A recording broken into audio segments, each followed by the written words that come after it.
So recently, I've been only talking about the Scarlet and Violet era.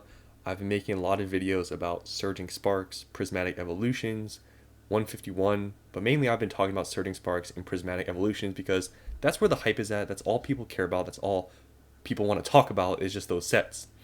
And it seems that everyone has forgotten about Sword and Shield. So today I wanted to take a step back, away from Scarlet and Violet, away from the hype, and go back to Sword and Shield.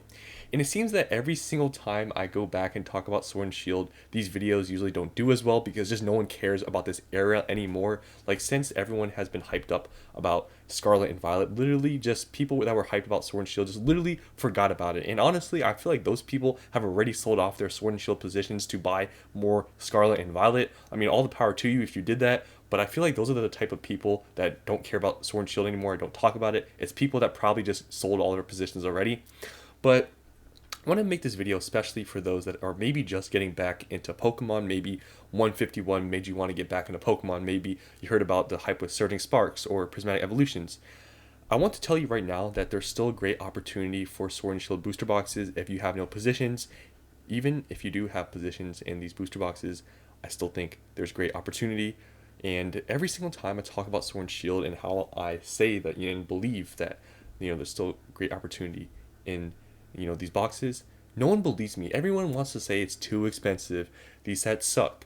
Scarlet and Violet's better. It's just the same people saying the same thing over and over again.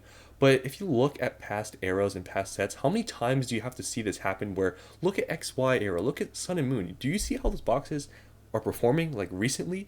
Like, you could have said that all those boxes were too expensive at 300, 400, $500, and look at them all now. They're all up. People care about, older boxes. It's just that there's periods of time, especially now, when hype switches and new eras come out, like, people switch and people like will forget about the past era. They'll care about the current era. But then once that current era ends, with Scarlet and Violet, let's say Scarlet and Violet, when it ends, because it is going to end, when Scarlet and Violet ends, I bet you that's when Sword and Shield will really see a huge spike in price. And even I think in the next year here, we're going to see a good spike in some of these really good Sword and Shield sets. So I'm just making this video right now, especially because no Pokemon investing channel out there is talking about Sword and Shield. Literally everyone is just talking about Prismatic and Surging Sparks. So I wanted to switch it up today and just remind you guys, Sword and Shield exists. Like, no one cares about this era anymore. This is when you need to buy. If you're one of those people, like I said, that missed out, maybe you're just getting back into Pokemon, you can still buy these for decent prices. I think some of these are actually still very undervalued. I actually think some of these should be more expensive than they're at now. And I feel like we're at the point now where these are primed to move more. Like, some of these have just recovered from being in a down market and now they've kind of retraced back up to their highs. And I feel like they should be way more expensive, especially some of these sets. They should be way more expensive than they are, but they're just not because no one cares about this era anymore. Everyone's just focused on Scarlet and Violet, Prismatic, the Team Rocket set. Like, no one cares.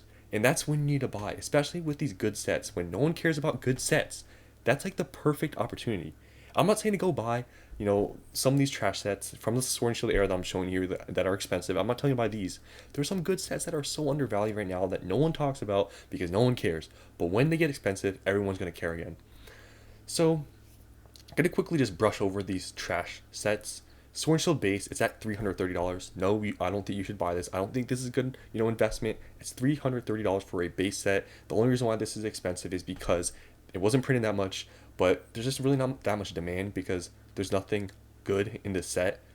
It's just a base set. It's probably, in the future, it's going to get more expensive, but it's been at this price for a while now. If you look for the past year, like, it was what, 280s? Now it's what, 330, so it's gone up what, $50. Compared to other Sword and Shield sets, has not performed very good because it's just not that great of a set. But like I said, I'm going to quickly try to brush over some of these. Rebel Clash, no need to explain. I mean, it's been at this price for literally ever. It's not a good set. Don't recommend. It's like 200, in the low 200s is way better, sets to buy. Darkness Ablaze, it's one of them where it has the Charizard, but the Charizard's only like mid 20s. So honestly, in my opinion, I don't think this is a buy, but it seems like anything with a Charizard, it just goes up in value. So maybe at 150s it's a buy, but I still think there's better opportunities out there. Vivid Voltage, this is one where I feel like it's actually not as bad as the previous, boxes I just showed you because the Chonkachu, the Rainbow Chonkachu, is still above $100, but that's kind of it. So I think this honestly, if you can get it for a really good price, it might not be the most optimal play, but honestly, I still feel like, there's better buys for this. If you spend a little bit more money, there's better, you know, boxes to buy. But honestly, I don't think Vivid Voltage is the worst thing ever. It did get printed a lot. There was a lot of hype in the beginning, but yeah, and also just speaking about Vivid Voltage really quickly, people that are comparing Surging Sparks to Vivid Voltage, just stop. Like, please. Like, I see so many people comparing it. Like, please, just stop. So now talking about battle styles. Battle styles is one of them that a lot of people saw a lot of value in because you were able to get these in like the 80s or high 70s, and now they're at like the 130s. Honestly, in my opinion, I feel like this is one of the boxes that is the first set that had alt arts. I feel like this one is one of them that is gonna go up in value, but I feel like this just doesn't have that high of a ceiling. The only card in here that people really like is the Tyranitar. No one cares about the Urshifus. I think this is gonna do decent, but still at this price, I would still spend a little bit more money to get a different box. And then now we're getting on to the good Sword and Shield sets that I really feel like every single one of these that I'm showing you right now, I feel like is undervalued. So Chilling Reign is one of them that really was stagnating. Pretty much all Sword and Shield boxes were stagnating during the summer, and you can see a lot of them actually did dip a little bit down, but now they've all kind of retraced back to their highs. And I feel like Chilling Reign, even at $230, I feel like this is still a good buy. Like, people don't want to believe it. People want to say that this is too expensive. People literally say that every single time a booster box hits a new high or it hits above $200. Like, people just think that no one buys booster boxes after they hit $300. But we've literally seen with every single other era out there, Sun and Moon, XY, they all continue to go up. And with good sets, it's like you don't think it's gonna go higher than 230. Like, I feel like this is still extremely undervalued. There's the Blaziken, like there's so many, good cards in the set. There's the Moltres. Like, how do people think that this is like too expensive? Like, there's plenty of people I'm telling you these videos, especially when I talk about Sword and Shield, they get so much hate because everyone just cares about Scarlet and Violet. But I'm telling you, this, in my opinion, is still a very good buy, and I feel like it's going to continue to go up, and I feel like it really should be more expensive than $230.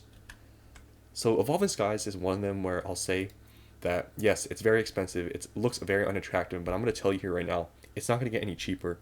Evolving Skies, I feel like is actually could be undervalued. I mean, the Umbreon is what, like $1,000.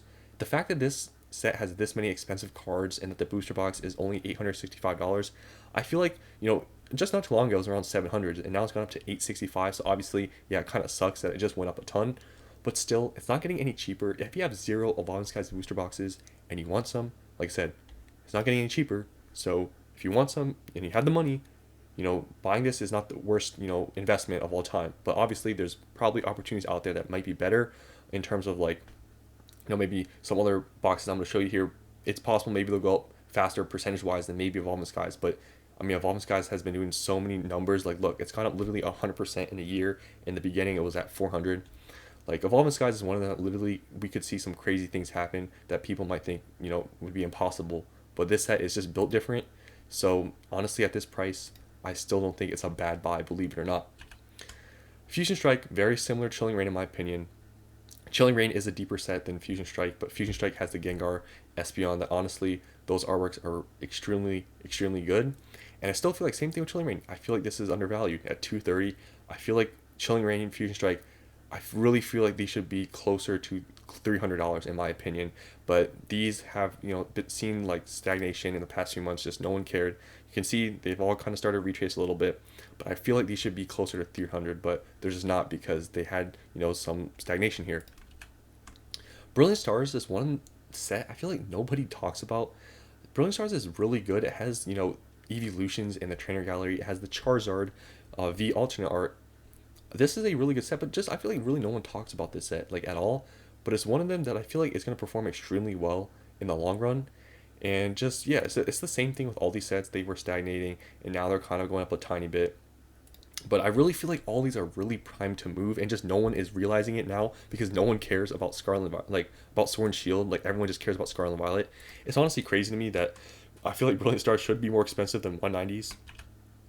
Astro Radiance is like 180. This is kind of a sleeper set that a lot of people don't talk about either. I think people talk about Brilliant Stars more than Astral. But Astral has this. I really like that the Trainer Gallery has the Starmie card in it. The Machamp is decent. It's not the most popular alternate, I'll admit it. But I feel like this is one where at this price, honestly, as it is right now, I'd rather buy like Brilliant Stars and pay a little bit more money. But I was able to get these when they were around this market price for like 150s, and that was a really good pickup. So I was able to buy some of these at that price. But at this price, honestly, I'd pick Brilliant Stars and spend a little bit more money. But even still, Astral Radiance is one of those sets that I feel like a lot of people are not really investing into because just no one really cares that much for Astral Radiance. But Astral Radiance is better than Battle Styles. I feel like Battle Styles is the worst alternate art set, but Astral Radiance is pretty good.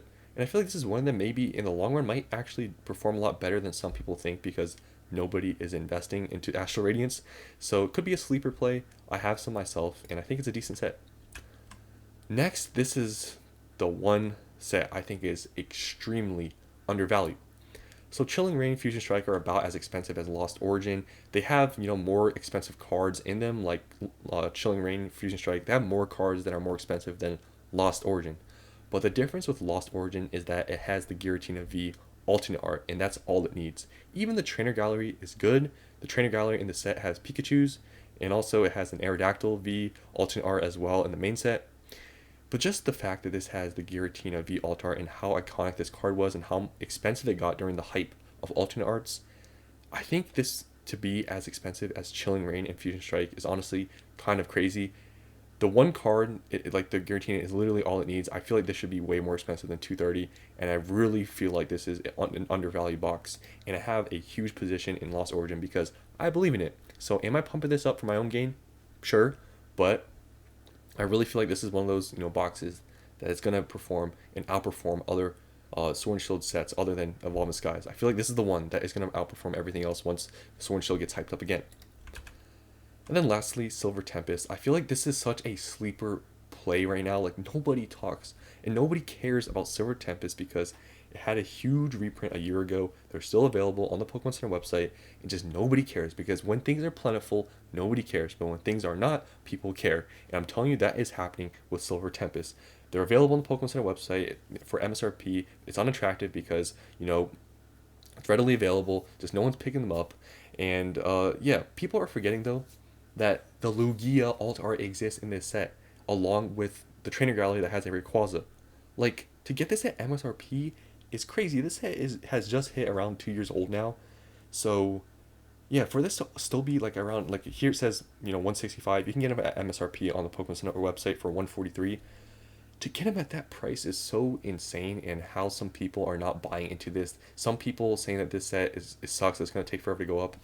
I'm telling you, once, Silver Tempest goes out of stock on the Pokemon Center website, and we wait like a year, I see this box doing very well because it just has Lugia in it. That's all it needs. Like some of these sets, some people don't think is like worth buying these boxes because they only have like one or two chase cards.